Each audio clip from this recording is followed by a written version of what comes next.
Jay Massey is a full-time real estate investor. He's an entrepreneur. He also teaches people how to find deals, raise capital for real estate investments. Meeting Jay Massey in person, you'd think he's just a regular guy. He's got jeans and a t-shirt on and a pair of sneakers. But he's built up a multi-million-dollar empire. I hope you do have an empty notebook because it's going home filled. Jay gives back so much value that I've never seen. Now, at this moment, when I'm looking at the kitchen, things are going through my head. You want to be friends with him, and he treats you like you're the only person in the room, even though it's for the benefit of everybody. This is how, when you ask yourself, how does Jay do it? This is how. He tells people that they have to take action, and they have to take action now. I took the action, and the results have paid off. What happens when the marketplace understands who we are and how we go out there?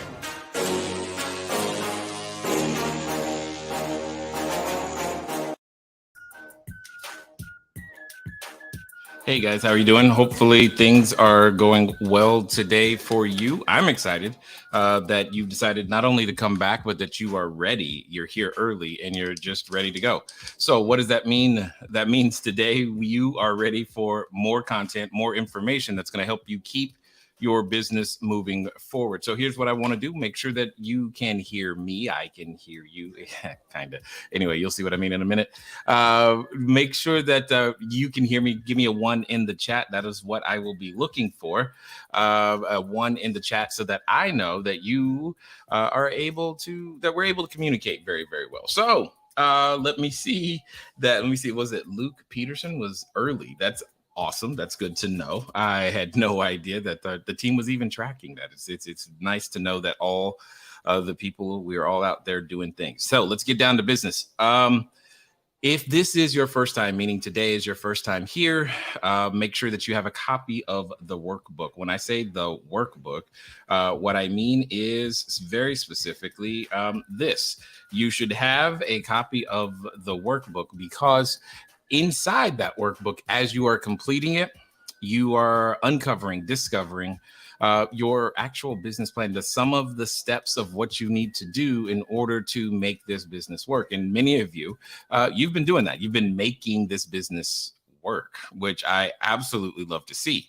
Here's why. Because we've gone over a number of different things, right? We've gone over how to find your ideal client or customer, right? And we now know that that is the centerpiece. That is the very most important thing that you absolutely must do. And you've got your notes on that and you understand your client better than you have before. Then we started talking about the custom goal setting. What is it that you need to do? How do you get to your $800 per month of net income per bedroom? What on earth is it? What does that look like? And we talked about the scripts to talk to landlords, etc., to get them to say yes.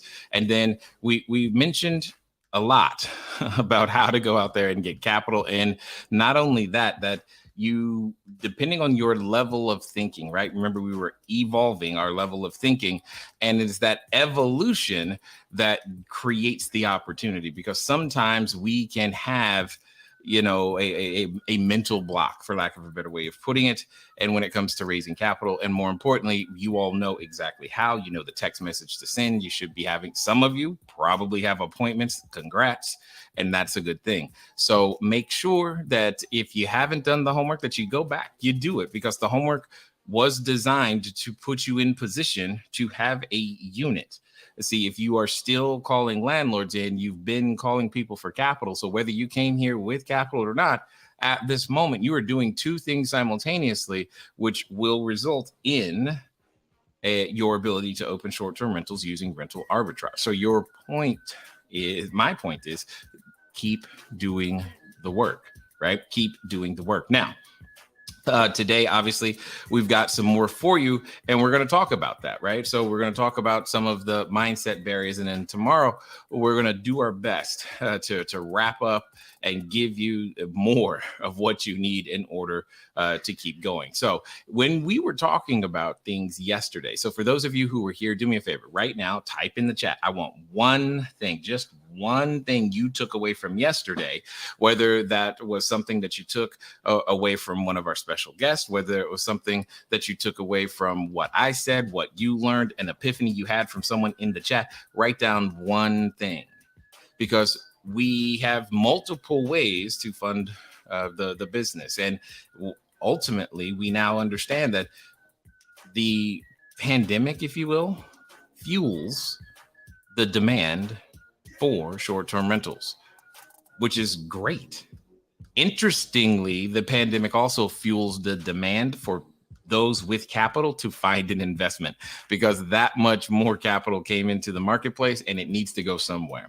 So we see that we have the ability to attract investors and scale using the cash flow game, being able to use retirement accounts, not having to think about credit, just the things that we tend to put on ourselves as limiting factors just really aren't there. So make sure you give me one good thing that you took away from yesterday, because I want to know what you're thinking. I want to know what you're learning. I want to know what, honestly, what's important to you, what it is that you are picking up from what we're putting down, so that you have an opportunity to keep moving forward. Now, we're going to do something very similar to what we did yesterday. But what I want to remind everybody about is that towards the end, as we've been doing all week, is that there's a Q&A session, right? And this Q&A session has been absolutely on fire, meaning some people have been able to ask 4, 5, 6, 7 questions. In fact, in yesterday's Q&A, there was something that I just had forgotten about. Just hadn't mentioned. Sometimes you can learn a subject so well that some of the things that you forget about that are actually valuable, you're just like, oh yeah, that. It's amazing sometimes what happens when you're just asked questions by individuals who are brand new to an industry or what have you. Anyway, make sure that you are registered for the VIP. Make sure that you get your shot to ask more questions. If you haven't already, go to cashflowdiary.com/challenge VIP. Again, that is cashflowdiary.com/challenge VIP. All right. With that being said, what we have today, though, is another guest, if you will. And what I want you to hear is just honestly how this system works, but ultimately what I want you to hear, because we're talking today about mindset, right? What I want you to hear is the mindset, because that is important as you continue to move forward. Because see, Rodney was of a particular mindset, and since he's been here, his mindset, it's like every 2 weeks, I feel like his mindset shifts. So he keeps growing in different ways. And I want you to hear his story, his words, and just understand the impact that short-term rentals have had. So, Rodney, how you doing? Hey, how's it going, sir? Pretty good. So far, so good. How are you? Awesome. I'm down in Texas now in one of my units. What's funny is I was like, where is he today? I never know with you. So this is good. So here's what I would love for you to do. Feel free to introduce yourself to the people, but ultimately talk about what you were thinking about short-term rentals and everything that you had heard from us before, and now what the reality or the ways your mindset has shifted since you've been here and participating. Okay. So for everyone, I'm Rodney. I live in Atlanta, Georgia. I am a 15-year military vet. I'm still currently serving in the Air Force, Air National Guard. But I started in the car rental space, right? And then it got slow towards the end of the season, and I started sharing my cars with short-term rental hosts. So that piqued my idea of, maybe I should do it and not let, all the short-term rental hosts get the bulk of the money. So what I decided to do was, before I do anything, I always join a mentorship, right? I try to find the best one where I can get the most information, study, and then I hit the ground running. So I came across Jay on Clubhouse, and I think I joined the mentorship right around the end of November. well, actually middle of November, and I pretty much studied for like a full month. I went through the course within like 2 weeks. I got on every call.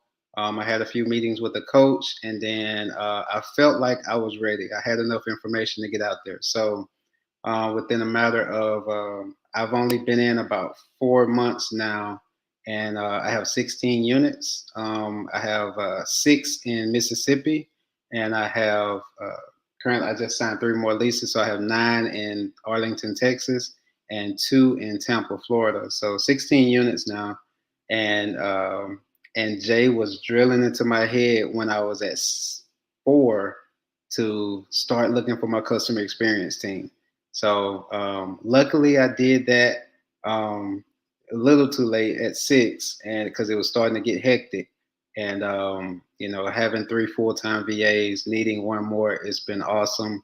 I do see this as a sustainable business, like a full-time sustainable business. But as far as my mindset, I've always been a network person. I've always been I need people that's in my same space, that's on my same mindset, that want to scale or already have a bunch of units. Like that's where the real value is, being around people that's in the short-term rental space, because the information you can get from them is gold, invaluable. We have a cash flow diary game once a week.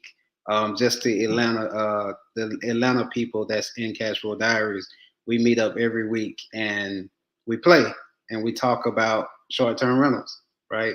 And we end up staying an hour after the game just talking about it, right? And what I learned is just crazy.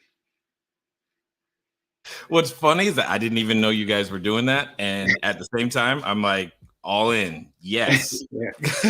because it's something different when, and especially if a group of you have gotten together and you're holding this game. So now we're in a situation in which what you're really talking about is continually growing, but also you've created a way for you guys to bring friends and invite individuals to see each other as experts, and I think that's amazing. So that idea, that concept, way to go, love it a lot. So talk to me for a second though, because one of the things that I feel I know to be true is that the purpose of education is to train you and I to recognize opportunity.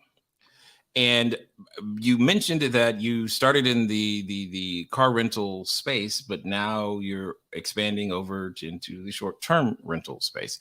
What was it that helped you to recognize the opportunity in the short-term rental space? Just the fact that it is a business that you can, it can be fully automated, right? You can hire a team to actually, do every aspect of the business once they're fully trained and they trust the process. It's a little harder to do that with cars. You know what I mean? You're dealing with, there's not a lot of revenue when it comes to, a cash car or economy car, right? And not enough to justify hiring someone at $10 an hour or $12 an hour, right? You can't hire a virtual assistant for a car rental business, right? Only to do your secretary work, but not to pick up and drop off and clean a car, right? So the numbers just didn't add up for, my high-end cars and luxury cars, they do really well.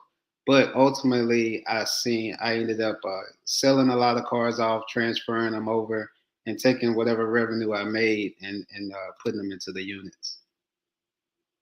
So did we just say that short-term rentals are better? No, I'm messing with you. I'm totally messing with you. That always goes back and forth.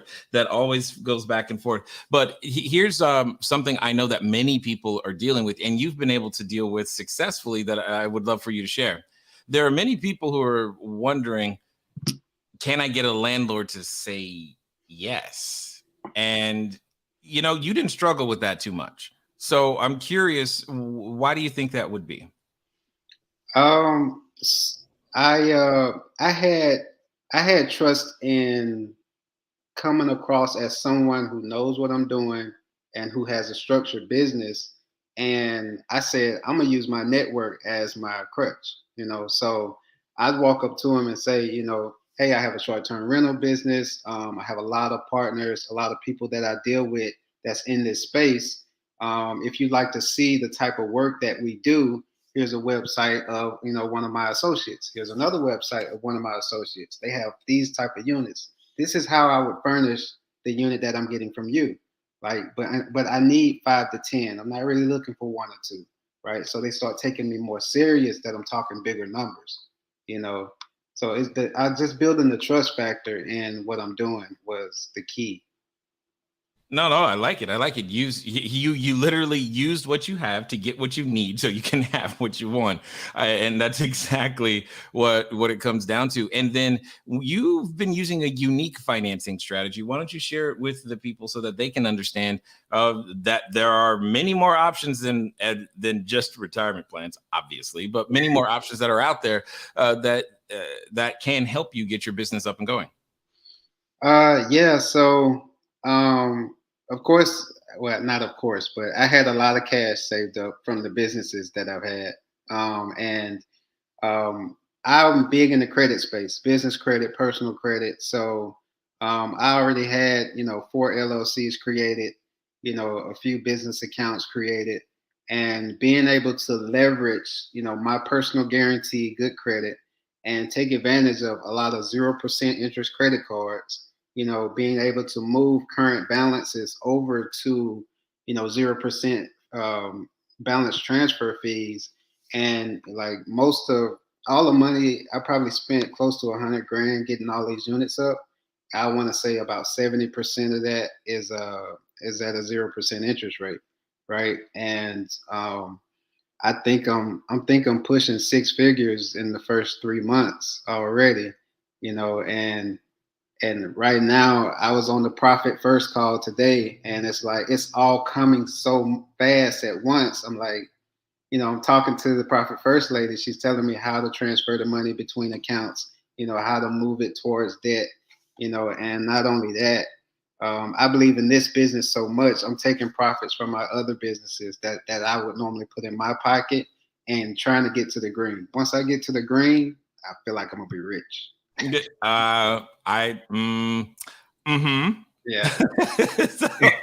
so I love the excitement and the passion that I'm hearing in your voice, but you're also speaking to the change that is happening in front of you. Because when you said 6 figures, you were talking on a monthly basis. Yeah, that's the goal. 6 figures a month. And that's actually my personal net goal, right? That's what I'm trying to get to, is a personal net of 6 figures a month. It's easy for a business to gross that. Well, I wouldn't say easy, but if you have enough, you can do it. But that's funny. He's like, it's easy. I'm like, what? No, this business model, yes, but not all businesses. So can get there, and definitely can't get there as quickly as you have and as you are doing. So what would you say then is the next mindset shift that you feel that you need to make in order to get there? I have ideas, but I want to hear what your thought is. I feel like at this point, I'm not in a rush to go grab more units. If an opportunity presents itself, I want to be prepared for it. But I feel like to really become that millionaire, or to really become financially free, is the books. Like, you have to know where the money's going, how to manage the money. You know what I mean? I'm finding myself spending more on toilet paper than I should, right? I'm finding myself the inventory pieces of it. Like, I'm actually here. I flew down here specifically to create my inventory sheet for my storage closet, right? So I can have a runner come check inventory every Friday and write down how much did I use, how much do I need to reorder. Those little pieces I feel like is key to me saving money, because the hundreds add up. What have you? Okay, I have a question. I'm still trying to figure out why my guests use so much toilet paper. Have you figured it out? Do you have any clue where the toilet paper is going? Because I need to know. I don't know. I think a lot of people have runny noses. I'm thinking of adding Kleenex to the table to maybe, but Yeah. it's crazy. You would never think. You're like, how much what? That was the toilet paper line? Okay. Wow. Yeah. You're getting into the logisticals, the operations internally. And what's funny is that me and Robert, when he first got started, what was funny is he created a spreadsheet that literally compared the price per sheet, one single ply, 2-ply, 3-ply, various different brands and different places to purchase toilet paper from, because we were trying to figure it out, and it was rather funny, to say the least, that like we were arguing over. It came down to we even got so far as the delivery cost. Like it was just crazy trying to figure out where's the absolute best place to buy 2-ply. By the way, never use single ply. That was a really bad experiment. It did not go well. That one of the reviews said it was something to the effect of, it said, nice place, but the toilet paper will cut you. And I'm just like, oh, that was a mistake. So don't do that. And but we were determined to figure it out too, because that is it. There's a lot of money that can get lost inside the business, simply because you have 12 fire extinguishers, or you have more silverware than you needed, or it's just there's too much creamer and not enough coffee, or something of that nature. So when you're mentioning and looking at these storage closets and things of that nature, how's the I mean, you got to make some SOPs, and I know you're coming from the military, so you have an advantage in that sense, but how necessary would you say SOPs have been to your ability to get to 16 units at the speed at which you have done? And more importantly, how necessary do you think they'll be when it comes to getting your work time down to about an hour a day?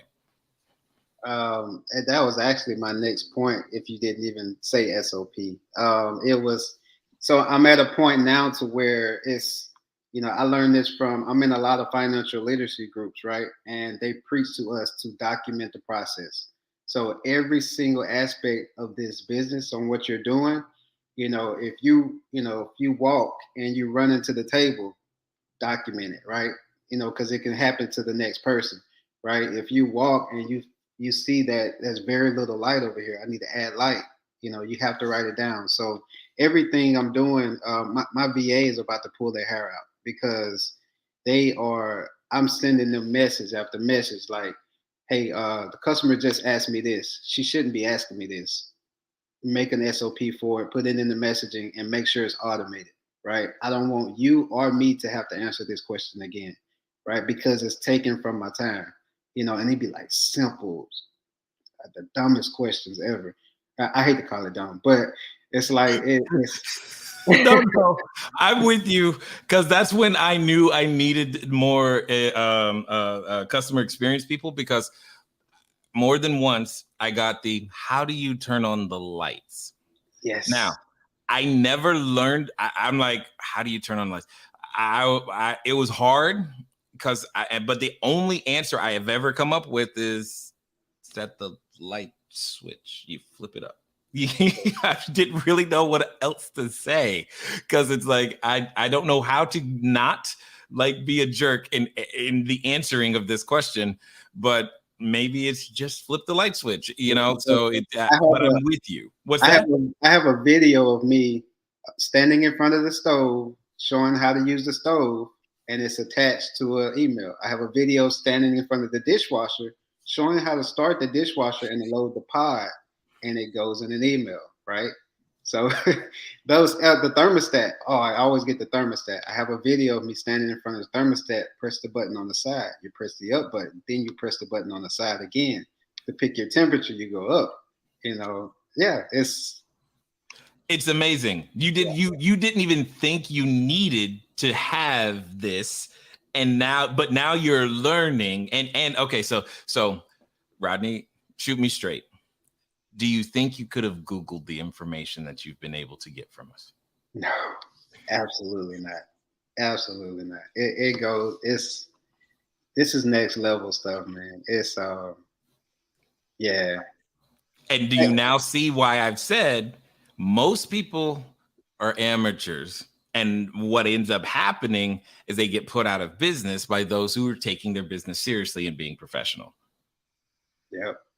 I mean, everything is different. It's not a little bit of difference. It's a lot of bit of difference. So now that you said you were listening on Clubhouse, but now when you hear other operators on Clubhouse, can you tell, like, just by what they're saying, like, they're not, that something's up? What's that experience been like for you?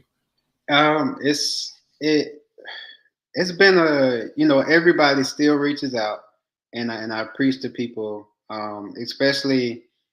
I just know people are losing so much money, right? And it's because of, they don't keep track of inventory. They try to do it all themselves, right? Nobody puts value on their time. Me, I put so much value on my time, right? If I have to spend 13 hours a day doing this because I don't want to spend $5 an hour to pay someone, it's valuable. It's worth money.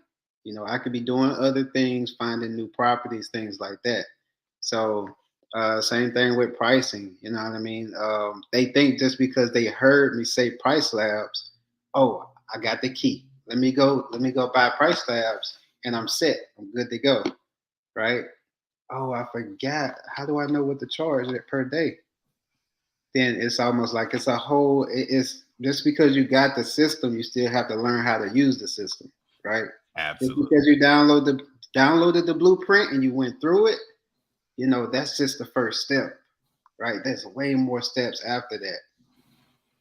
Woo, yes, 100%. And I love the fact that what did you say? You said you just because you have the tool, that doesn't mean you know how to use the tool. Those two things are completely different, because Price Labs is an expert tool, but you've got to learn how to use it expertly. And what's interesting is that the use of the tool changes with seasons and changes with cities and changes with different property types. So how many different cities did you say you're in right now? 3 different cities. Okay. 3. And so every time you've had to go through the process of just uncovering your minimum price, max price, break evens, and a whole bunch of stuff, right? Right. What's that been like? Is it getting easier for you? No, it's getting tougher. Like I thought I learned my goal was $800 per bedroom. And I found out, sure, that's true in certain cities, but some cities, no, I need to be $1,200 per bedroom. And I'm meeting my goal, right? Because I've seen what the market does. I've adjusted to, I've researched what the numbers should be. And it just goes to show. Like when people ask me the formula, I was like, hey, it's crazy. Well, at least now you understand why I sound like I sound sometimes. It's like, oh boy, I would love to give you that, but you got to understand all this other stuff. But I also hopefully everybody else caught that, because I've consistently said $800 per month per bedroom. And I know that I'm intentionally being conservative. However, let's talk about a quick mindset shift, because when you first heard $800 per month per bedroom, you were excited. And I didn't tell you that I didn't tell you the real number, because I know that if I do, some people won't believe it. Now that you've seen it, Rodney, do you not only, I'm assuming you not only understand why that might be, but I'm curious, what would you say to the old Rodney, knowing what you know today about the numbers, about the business, about the way he looked at things, and what he might want to change, do, or improve? So to the old Rodney, there's you really have to stop and be steady with it, because once you learn how to do something and it starts coming to you a lot easier, you tend to take things that you shouldn't take, right? You tend to say yes to things that you should say no to. right? You know what I mean? There's a few units I probably shouldn't have gotten here in Texas and just held off and said, just stick with the 4 you I got. know one of them. Right, right. And I was just in the furniture store today. I got a review about the bunk beds, and it wasn't a good review. She was like, I don't understand why you have these bunk beds. They are loud, they're small. The adult couldn't sleep in it, so they had to sleep on the couch. So I was like, yeah, there you go. So I was in the store looking for a bed today, and getting ready to take those down this week and swap them out. So yeah, it's so true, man. I would go back and just not rush into a lot of things and looking at the numbers, because it's scary when you know it'll book out. You know, like I know if I get it, it's gonna book out. I'm gonna make money off of it, but will it be a headache for me? Will I have to go back and spend more money later? Right? I don't want to double work myself. Nope, you can do it right, or you can do it again. That's all you got. That's really all you got. So I'm glad that you are having the success that you are. I'm glad that you are pushing consistently forward. It feels like every time I talk to you or hear you, you're like, yeah, I just signed another lease, and I just signed another lease. I'm just like, oh, okay. And I think that's amazing. And I'm even excited to hear that what you said was, I'm not trying to get more units. If they come, I'll take them. But right now I need to work on some internal stuff that tells me that as an entrepreneur, you are maturing as well, which gives me hope for the future, because once you've got that solid infrastructure, you can build and then build on top of that, and on top of that, and on top of that, and bigger and different kinds of opportunities come your way and become possible. So I definitely appreciate you taking the time to be with us today. Anything you want to say before we move on to the next section? No, just if you're in here and you are contemplating like this, I just can't understand why everyone wouldn't get into this business, right? And if you're on this call, then you've taken the first step, and which is what I did. And the next step is to, definitely get the detailed information. Don't stop at the beginner pamphlet. You need the second half of it, right? I love it. I spent 80 grand last year on mentorships and programs and learning how to get this mindset, right? And I made it all back. It will be worth it. I promise you.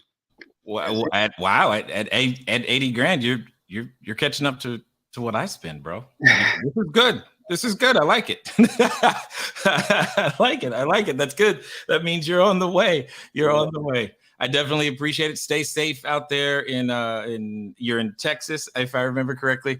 And then try not to get too many more units. And I appreciate you working on those SOPs. We'll talk to you soon. All right. Yeah, have a good one. So for those of you who are here, welcome. I hope that you've enjoyed meeting some of the people who have been participating. I know we like talking to them. We like getting the updates and understandings, and you probably like hearing their history, where they're from, how fast they're having success, and what they're doing. And here's the thing to understand: not everybody gets it right or perfect. Now, perfection was never required, unless you're talking about that training system known as kindergarten through 12th grade. I did say training system because that's really what ends up happening there. You get trained to think, act, and be a certain way.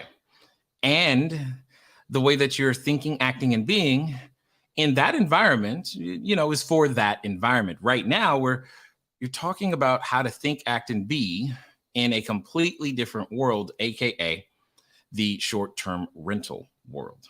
See, part of the challenge for many of us is when we're confronted with something that is different or new, it's just that we instantly,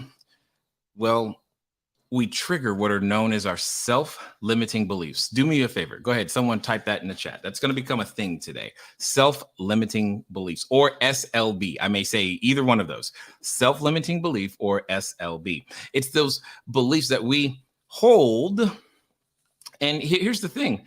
Those self-limiting beliefs, they have a purpose, right? Because what they can do is they can keep you safe.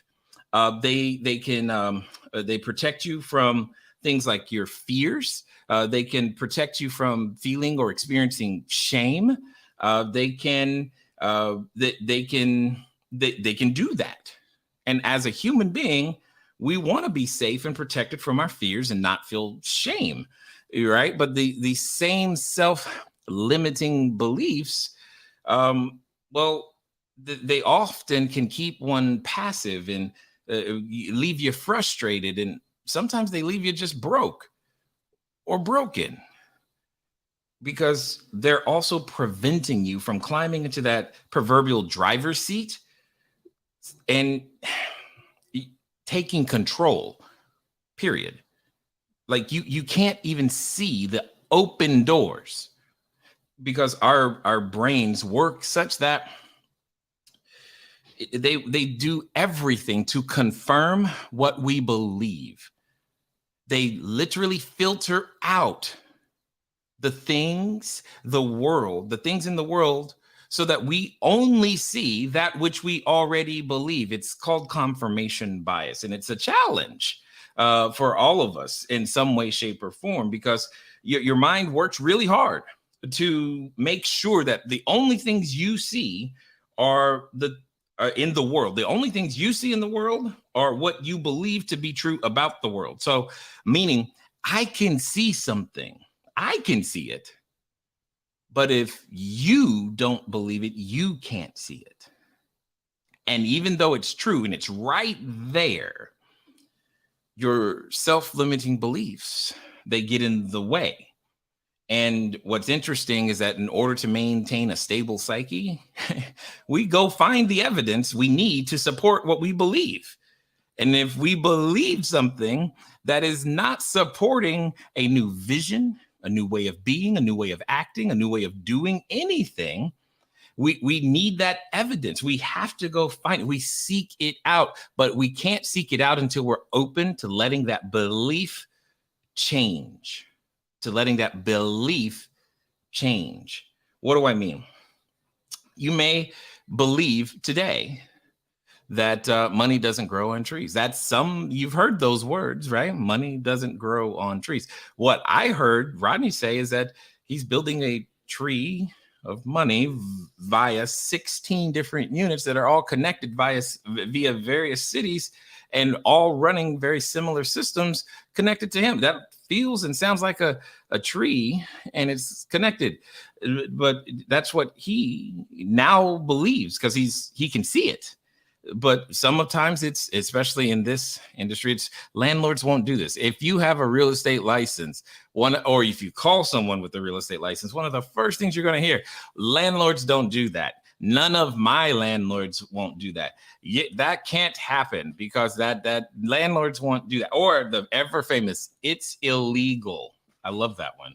It's illegal? Okay. Can you find the law that you're referring to? Please. What law is that? You're not going to find the law. Now, it may be against the agreement inside the lease, but it's not against every agreement in every lease. But that's a whole nother story for another day. My point is, it's illegal because you have this self-limiting belief around opportunity. It's illegal. Can't do it. Oh, it's a scam. Or you can Google it. See, this is the reason I asked this, and it comes up a lot, especially here. I can just Google. That is your self-limiting belief around investing honestly in yourself, because you're like, well, I'm so afraid I'm going to get taken that I won't take the risk to even find out if what I think is true or isn't true. Because if it's not true, because there's only three types of things that you know, right? You know what you know. And you know that you don't know things. And you know what? You don't know what you don't know. And the answers are all in the you don't know what you don't know. That's the interesting part. It's in that space. It's in the fact that you may have, for the first time today, heard the word SOP, or the phrase SOP, standard operating procedure. You may have never written one. You may not even understand how important they are. But guess what? If you've ever been to McDonald's, that's a result of well-written, very tested SOPs. That's why they're everywhere.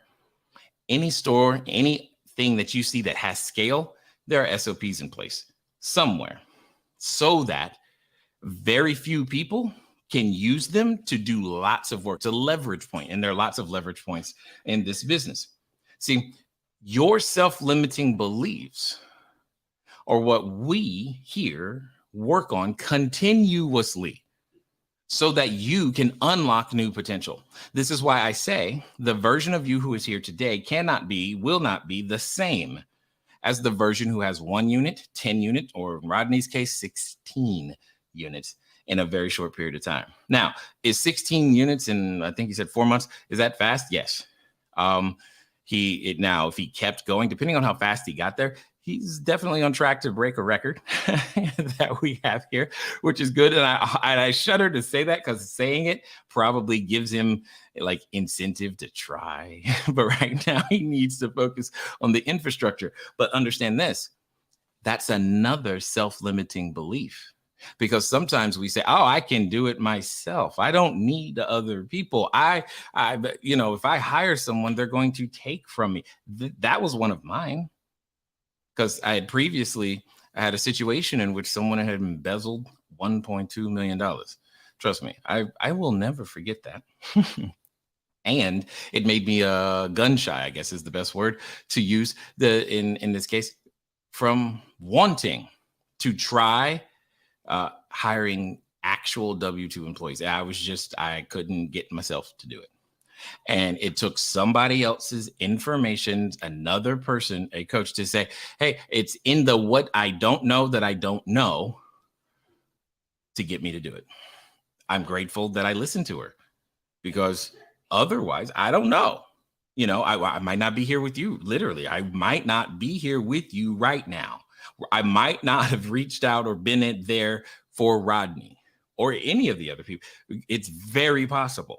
But because I listened, it was in what I didn't know that I didn't know, new things become possible. And that's what happens. You can go as far as you can see. When you get there, you'll be able to see further only when you become willing to attack, confront, and deal with the very self-limiting beliefs that you hold. Now, here's how you can tell when you're getting close to those self-limiting beliefs. You can find them because your anxiety goes through the roof. That's what happens. Your anxiety goes up and that little voice in the back of your head goes, what are you doing? I heard that was illegal, says the newspaper. And you go, it's not going to work. Oh, there's a coronavirus. My business is going to die. All of these things, what you believe, this is too good to be. Okay, here we go again. Self-limiting beliefs. When that anxiety goes up, you're likely triggering a self-limiting belief. And it is not until you act on those things. Action is what it takes. You have to do something actively in the face of feeling that fear, that anxiety, that then you can begin to take those things off the table one by one and again over time. That's how this whole thing works. That's how this whole personal growth thing works. Now you're wondering, Jay, why are you spending all of this time on these self-limiting beliefs? Well, there's a number of reasons. In a moment, we're going to introduce you to what it is that we have as a potential next step for most of you. And I want you to understand it's going to trigger your self-limiting beliefs. But I also want to talk about one of the big self-limiting beliefs that are out there. And it has to do with all of these ordinances around short-term rentals.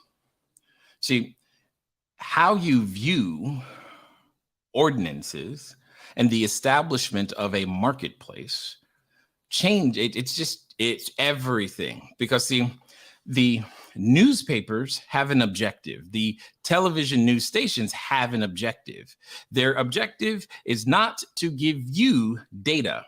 Their objective is to give you information because they have advertisers who are paying for your eyeballs, which means they must come up with a way to present boring data that gets you to watch it. Meaning, if the city council creates an ordinance, the newspaper says Airbnb banned, Airbnb restricted. And I hear this from you guys all the time. Well, what about the restrictions? And my instinct is to say, what about them? Because you're interpreting restrictions as I can't do this. My opportunity is lessened. And therefore, this doesn't work there anymore. That's what I heard. Well, we're no longer doing the what I heard. Okay, we're just going to actually go look up the ordinance. So I want to give you the Google search you need. Here's the Google search. It's short-term rental ordinance, and then obviously another space, in the city or county name that you're looking for.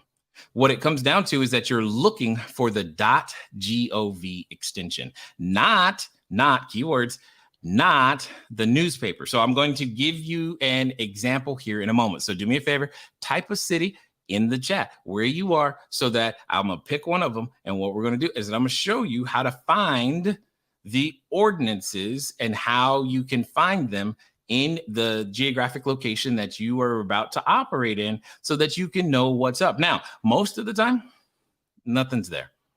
And that's okay. Most of the time, nothing is there. And some of the time, it is. So I don't know what city it's going to be. We're going to, let me pull up my browser here so that we can look. Okay, so I got a new tab going. Let me make sure. Can you see it? Yes, you guys can see that. So let's go. I'm going to try to pull up a place that I haven't looked before, because that's always fun. That's more fun for me. I like that. So let's go with, I'm going to go with Lehi, Utah this time. Lehi, Utah. So what did I tell you the Google search was? It's short-term rental ordinance. And this is Lehi. That's what I'm going to do. So right here, that is the search. Now, in this case, which is great, the very first thing I see is the .gov, which is what I'm looking for. I am not looking for the .com because that's an interpretation. I'm looking for the .gov. This is why. I'm actually wanting to find, what I'm wanting to find is the actual ordinance in and of itself in its boring form, whatever that is. See, this is a summary of research, in fact, so that I don't want. I'm not even going to bother to read this because what I care about is the actual ordinance. I literally don't care about anything other than the actual ordinance, which is what I'm looking for. Oh, here we go. Let's see what we got here. Okay, so that's an application. So Lehi-utah.gov. So what I'm now going to do is that I'm going to go to the what is this? The parent URL and not because that's what I'm looking for is how can I find, here we go. And I'm going to now, I would now search this. Let me see how fast I can find it. Sometimes you can find it quickly. It depends on the city. Short-term rental. Because now I'm searching their site. Applications, short-term rentals. I'm going to go for this. And again, that's the application. So interesting. They have an application. So that's a good, that's interesting in and of itself. So that means there's something somewhere. Submit your application like, planning and zoning. Here we go. Interactive zone map. Wait, no, I just went to planning and zoning. What was below that? Let's see what we got down here. Okay, so the ADOs, amendment, annexation, area plan, no, cell concept plan, cell towers, conditional use. Okay, so this is not what I am looking for. So again, sometimes it takes a minute to find it, but that's what I'm going to keep. This is what I do when I'm going to a new when I'm going to a new city or location. This is what I do is I start looking for the actual ordinance. Okay, so now I'm going into the municipal code and I'm really hoping really hoping they have a search function. Otherwise, this is going to be very challenging to do. Oh, good. Search. So now I'm going to put short-term rentals because I want to read short title. You know what? Let's do it this way. So now, because I want to be able to read the actual ordinance. So that's literally why I'm doing it this way. Federal short-term rate, disconnect procedures, definitions. Oh, code of ordinances, 15%. Nope, that's not it. That's not it. And that's also not it. But this is what it takes sometimes.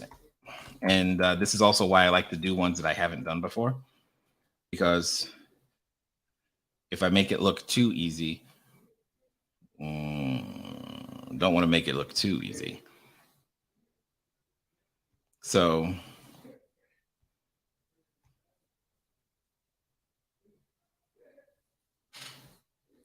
but yes, I was looking through the municipal code, and what's interesting is that it's I can't find it. Haven't found it yet. Let me go back over here. But this is literally what I have to do. So Lehigh, I'm a Utah short-term rental ordinance. Let me see. No, that's the app. It is short-term. What? Oh, hold on. Got it. County. So what county is Lehigh, Utah?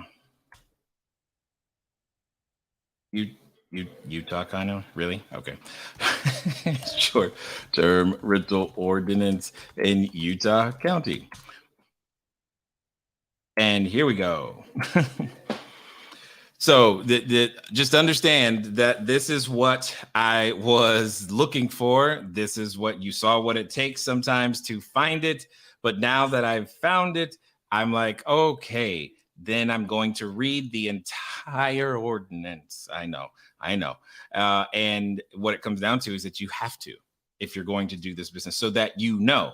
Now, most of the time, so in this case, all I'm going to do really quickly is I want to highlight one very important thing, okay? I want to highlight one very important thing is this. Most of the time, the answer to your question is inside the definitions of the actual ordinance. So many people come to me and say, well, I heard you can't do it in Lehigh, or I heard you can't do it in here, or that I heard you can't do this. I heard this. And I know that you can't do this. And I'm just like, I shake my head every time. And a lot of the times it's the realtors, it's the property managers. I know what they know what you can't do. And because they have a license, you believe them. So here's the challenge. You still got to go look up the ordinance. So short-term rental means a residential unit. So please hear what they are defining, because it's inside the definition. Short-term rental means a residential unit or any portion of a residential unit that the owner of record or the leasee of the residential unit offers for occupancy for fewer than 30 consecutive days. So it's in the definition. In Utah County, what a short-term rental is and means has to do with it being a residential unit that the owner of record or leasee, meaning you, in this case, especially if it's the leasee, you offering for occupancy fewer than 30 consecutive days. So what number is fewer than 30 consecutive days? 29. So if it is for 30 days or longer, by definition, is it a short-term rental? The answer is no. What if it's not a residential unit? Notice I was stressing residential unit. And interestingly, it actually defines residential unit right above it, because a residential unit means a residential structure. This is even better. A residential structure or any portion of a residential structure that is occupied as a residence. What about vacant land in a tent? Are you listening? Do you hear the difference? What about a yurt? I'm just reading the ordinance as it is here. Okay.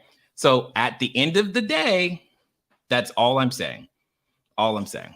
All right. Now, what it comes down to is you can, where we go. What it comes down to is that you can and you have the ability to read. It's not read. No, sorry, I didn't mean read. Because you can read, obviously, you have the ability to put this code, if you will, into action. So now that you understand the ordinance, here's the difference. The difference is simple. The ordinance tells you here's how, here's where, here's when you can do this. See, by definition, a short-term rental requires certain things in order to be a short-term rental. Otherwise, it doesn't even fit the definition. So if I wanted to serve medical travelers who are coming to the area, they are often on 13-week contracts. What does that mean? Is that more or less than 30 days? More. Got it. It's not a short-term rental according to the ordinance in Lehigh, Utah. Please hear what I am saying. So when you say or run into people who are saying you can't do that, no, you can't do that because they don't know what you now know. They don't know how to look for or what to look for when it comes to the ordinance. This is why I say the Google search is short-term rental ordinance space, the city or the county. As you just saw, total fail when I was looking for the city. I had to go find the actual ordinance at the county level in order to understand what they're doing over here, which is, again, one of the reasons why I like to do it with, this is one of the reasons I like to do it with locations I've not done before. So that way you can experience and see exactly how it goes. So this is what I'm talking about. Short-term rentals are massive. The opportunity is huge because when you say like, well, what other customers are there, Jay? Well, there are tons because see, there's government contracts for short-term rentals. Those are very profitable, very nice. There's also insurance companies who are looking to house their insureds so that when the house floods, they have a place to stay. There's FEMA. Right? Every time you see FEMA, like, you know, when you're seeing the tornadoes and the floods and the mudslides and the earthquakes and the FEMA comes out, they're paying for people to stay somewhere. Understand, of the Olympics, you know what happens? People come from a lot of places, but the people who work the Olympics need a place to stay. Same thing with theaters. We've been able to house some people who the show Hamilton, right? Well, what it comes down to is that the performers need a place to stay. And those are all longer. I could keep going with more and more examples of the extended stay model. All I'm trying to say is your opportunity isn't lessened by an ordinance. It's organized by an ordinance. It's no different than if today was the first day cars existed and today was the first day cars existed, but you realize there were no lines on the road at the beginning. No one knew to put lines on the road. Why? There were no cars. Then the cars came, and then there were lines. And the cars came first before the lines. But if you were there when there were no lines and you had a car, then the day the lines show up, you know what that feels like? It could be like, oh, you're lessening my opportunity for driving. No, we're organizing this mess. Because if everybody drives however they want to, there's going to be a problem. And today, we just accept the lines, if that makes sense, because we understand what they're there for. And this is no different. That should tell you the next time somebody comes to me and says, or comes to you and says, saturation, that word, isn't it saturated yet? No, because the rules haven't been written yet. How could you get to saturation with no rules? we could go for a long time on this one. My point is how you believe about money, about success, what you believe about failure. Those are the things that get in the way of you being able to make this business work. Because the information of what to do and how to do it, it's here, totally, 100%. Hopefully that makes sense, right? Oh, man. At the end of the day, what I want to say to you guys is that I get excited about short-term rentals because when you recognize and are willing to confront those self-limiting beliefs, the world opens up. The world becomes bigger and better. This is why you must practice, drill, and rehearse the scripts that we have given you. That's what you got to do. Practice, drill, rehearse, so that your belief changes. Well, I don't believe anyone's going to give me money. You're right. Do you understand? Because you believe that, it's not going to happen. And the world, your brain, fights to prove what you believe to be true. It won't let you see the other things. And this is how you can tell you're suffering from a self-limiting belief. Because I challenged you to text. It's a simple text message. You've gotten spam text before, but I just said text. I didn't say call. I said text. I gave you the words to text so that you could get access to capital. And some of you who actually need access to capital, you know what you did not do? You did not text. You won't even risk texting because you're like, that's not going to work. Oh, well, I already know what's going to happen. You do? Did you do it?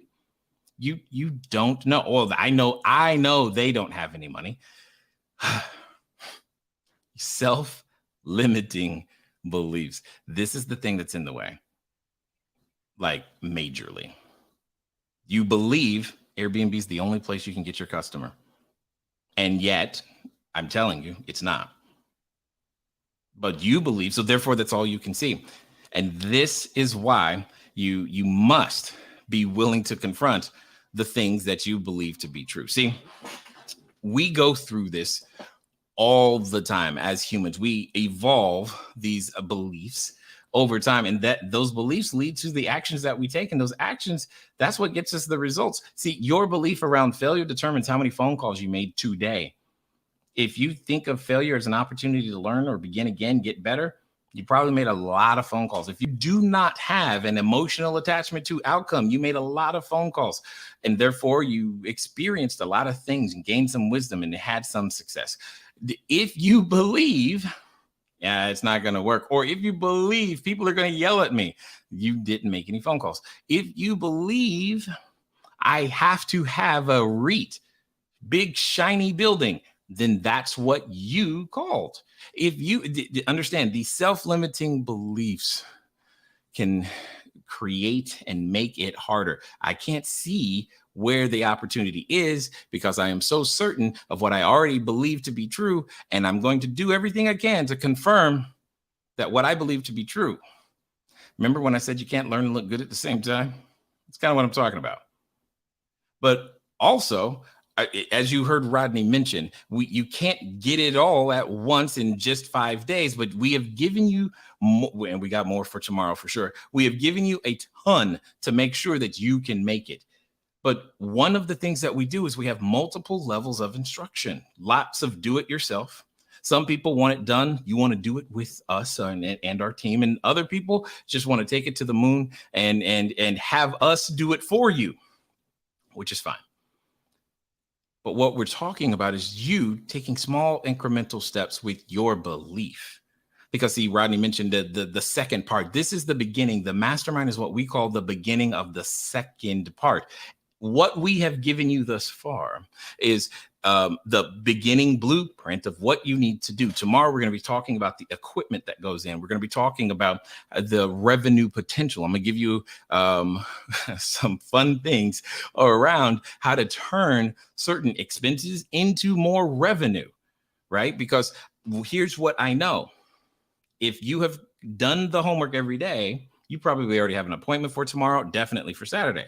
If you haven't, you need today to go back and do the homework from the previous 3 days. And most importantly, keep it going so that tomorrow you are in position to receive what we're going to pour into you next. It's going to take it to higher levels of revenue, because it's just what happens when you follow the steps. And inside the mastermind, like I said, we have additional information. Some of that information specifically, you may have heard me mention the investor identity interview, right? When you're talking about raising capital. Well, we have a course called Income Infusion, which is literally a module just on how to have that conversation. The negotiation tactics that you want to use on the phone and in person, how and why they work. Cashflow Foundations is a course that literally gives you because how do you set up your calendar, your schedule? How do you become self-employed? It's a different way of being, and there are self-limiting beliefs. Here's one of them. You have to work 8 hours a day. You don't. You could get a lot done in 2 if you have the right systems and structures in place. Now, if you work only 2 hours a day, but you get everything you need to get done for that day, you get to go play, right? Which is another self-limiting belief, because many entrepreneurs think, I got to work 16 hours a day now. Well, what if you could get it done in 2 and then give yourself permission to keep moving forward and doing some other things? Before I digress, all I'm saying is that there's a lot that has to be unlearned that can put you in the position so that you can be very similar to Rodney. You heard a lot about SOPs today, being able to have access to some of the downloadable resources, like what Rodney was talking about with his supply closet and the inventory and more and more. We recently re-recorded the Mastermind too. So again, updated information since the last time we recorded. We always update these things over and over again, but you probably heard Rodney mention about the network and the number of people. We have a lot of operators. They're the best ones on the planet, who are out there in your local areas right now receiving very significant income. So what does that mean? What does that look like? Well, we're doing something unique this time around. You have the option of paying 7 payments of $9.97, or you have the option of paying in full for $49.97, and that's yours. It's one time, that's it. Once it's done, it's done. Let me tell you why you want to do 2 things. You want to be one of the first 15, and you also, hear me clearly, you want to be one of the first 15 that also pay in full. Here's why.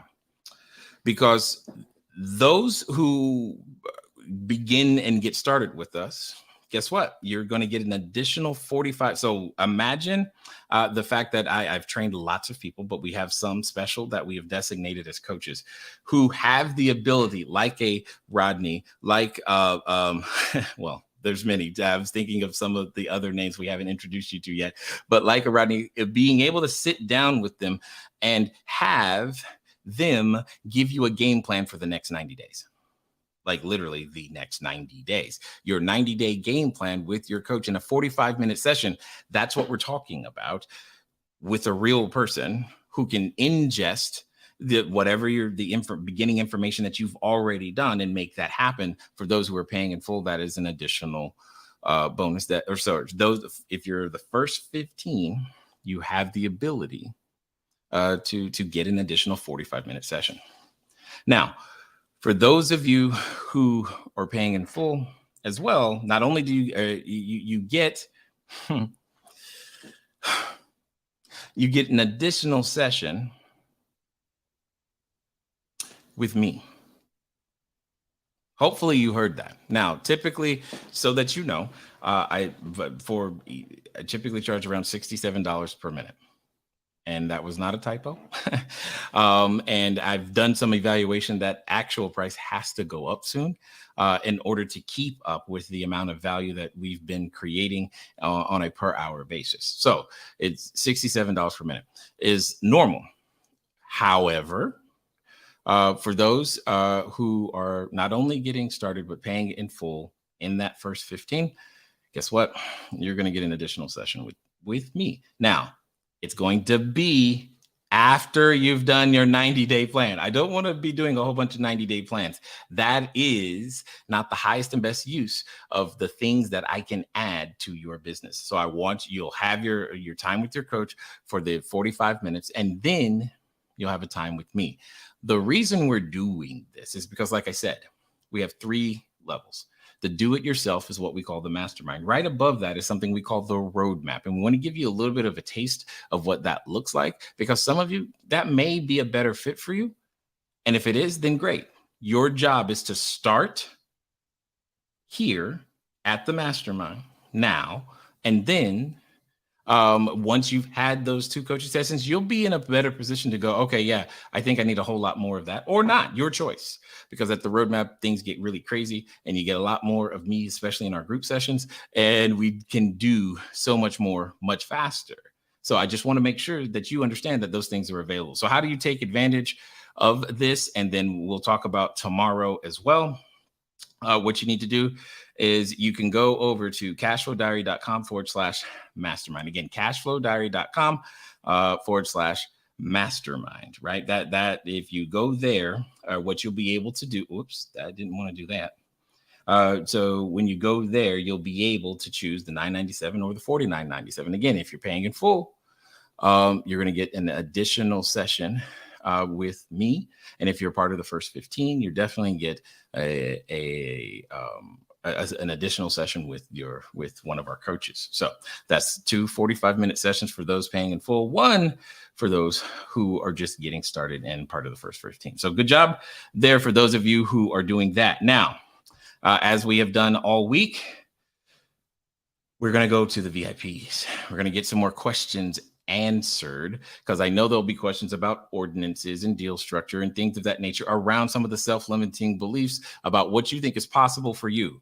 We're going to only just tell you what we've seen and what we know to be possible and what's true, and that we can help you make more probable as well. So if you haven't already joined for any of our VIP sessions, it's not too late. Feel free to go to cashflowdiary.com/challenge VIP. Quickly upgrade. We'll get you the link. We are starting at the half hour. And you can be there. It'll be two-way conversation. Moran will be moderating. You guys were very nice to her yesterday, so let's make sure that we get there early and raise our hands, ask our questions, and keep moving forward. So if you've got some questions around, hey, Jay, I sent out those text messages. This is what happened. What do I do next? Very good time to ask that question. You're like, hey, I went and talked to a landlord. This is what happened. Or I got a lease, because this has happened before by this time. I got someone to say yes, and I have a lease. And what do I do next? Perfect time. Or I signed a lease. What do I do next? Perfect time to make sure that you're a part of the VIP group, because we want to make sure that you are in position to take advantage of everything that we have to offer. So tomorrow, we're going to continue talking about the next steps. We're going to show you what the growth potential is of the business. Literally, this thing is massive, because right now, the numbers we've been talking, you heard Rodney talk about $1,200 net per bedroom, right? Well, he's only talking about the accommodation rate. I'm only talking about the accommodation rate. What are some of the additional ways to increase that revenue over and beyond? And we're going to talk about what that looks like to make sure that your occupancy is high, your revenue is high, your nightly rates are high, and what it is that you want.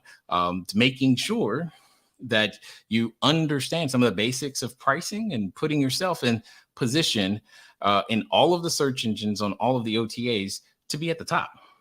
That's what's going to happen one way or another. And I'm excited to deliver that to you. In the meantime, though, if you had not yet gone over to cashflowdiary.com/mastermind, now is a good time to do it, because it's a great time for you to still make sure that you're one of the first 15. Now would be the great time. Choose whether you're going to do the payments, 7 payments of $9.97 or 1 payment so you get a 30% discount. You're getting an extra call with one of our coaches. And for those of who are paying in full, you get an extra call with me, which will be great and fun. So at the end of the day, remember what I said about self-limiting beliefs. It comes up. They pop up when you start to feel that anxiety. And if you're feeling it right now, there's probably a self-limiting belief that's in your way, and you've got to decide what you're going to do. I hope I'll see you on that call I hope that's what will happen. And either way it goes, I also know that we've given you more than enough information for you to get your first unit. Some of you will probably get your first 2 or 3. And tomorrow we're going to pour even more on top of that to make sure that your business continually grows and becomes even more profitable. All right. So for those of you going to the VIP session, you already have your links in Zoom, and I look forward to talking to you guys soon.